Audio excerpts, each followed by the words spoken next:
Бул жерде эки суроо бар экен. Оңой акча байлык табууга караганда мээнет менен ийгиликке жеткен жакшы экендигин жаштарга кантип жеткирсе болот дейт да биринчи суроосу. Анан экинчи суроосу кеңеш агай менен алыс сапарга чыккыңыз келеби, эмне үчүн дейт. Эми биринчи суроо өтө бир оор суроолордун бири экен. Себеп дегенде азыркы Z поколение деп коебуз. Z муундарда ошондой нерсени үйрөтүш кыйын. Себеби жаңы муун ошол бир жана сыйкырчыларда бир сүф дегенде пайда болуп калчу нерсени күтө беришет да.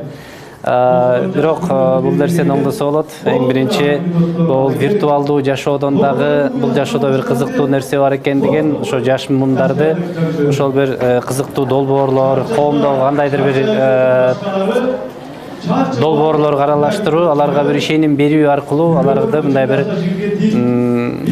мээнет аркылуу бир аркасында бир чоң жемиштүү ийгилик жата тургандыгына биз жардам беришибиз керек. Бул биздин улуу муун катары, мугалим катары бир чоң милдетибиз деп эсептейм.